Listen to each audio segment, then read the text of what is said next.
Hey guys, it's me, Unbiased Tech Review.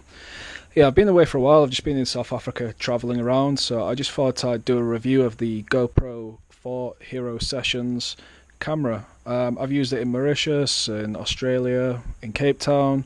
It's been a really good camera. So the first one is design and connectivity. So design-wise, it's waterproof.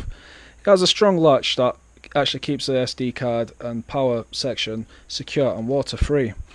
This latch is quite stiff and concave, so you won't really, hopefully, accidentally open it, which I found was the case. I went skydiving and swimming with dolphins, and it never became a liability. It always stayed waterproof. And you know, it's always that first time where you go into the water with your waterproof camera and you're biting your fingernails because you know you don't know if it's going to actually work or not.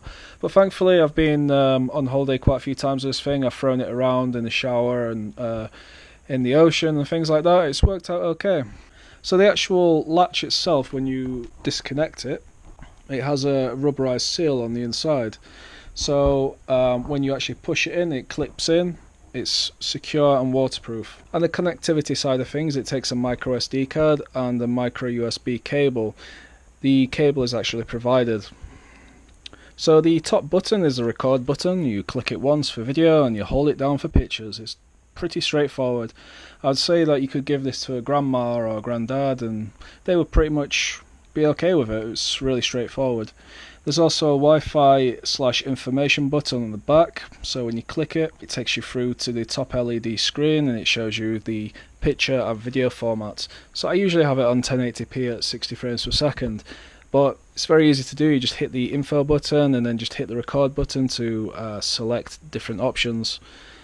Like I say, with a grandma or a granddad, this would be really straightforward, and I can see why they've gone for this interface. So for the setup itself, you can use the GoPro app. It works for Apple and Android.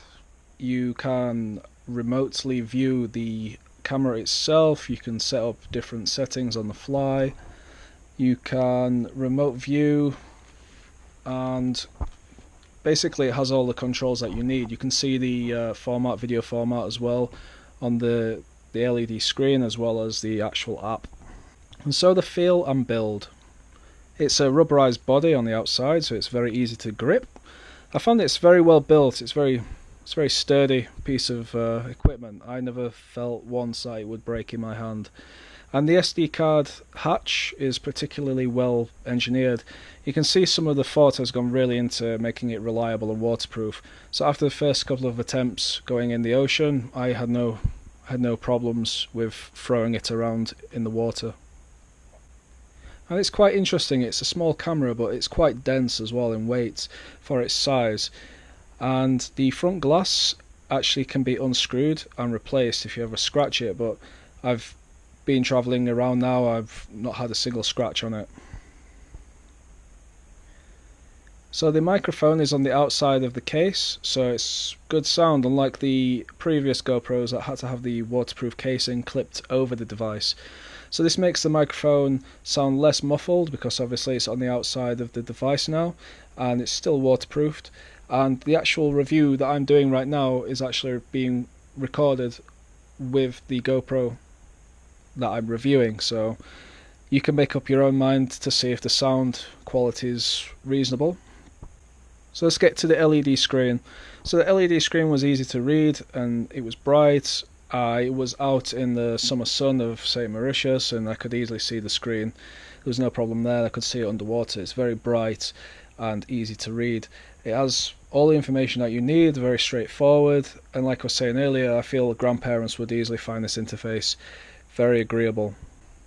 And so I'm going to go on to the output section. So I'm going to show you some clips now of my travels, say some underwater some underwater videos, very low light situational videos as well, so you can really see the range that this camera can actually put up with. So I'm going to show you some 1080p clips of mine at 60 frames per second, as I prefer the extra smoothness, but this camera can actually do 1440p at 30 frames per second, so just be aware. So the battery life. I haven't actually turned this thing on since October in 2017, so it's been a fair few months now, and I turned it on for this review and it's still at full battery, so that's pretty impressive stuff. So the verdict. I would recommend this camera.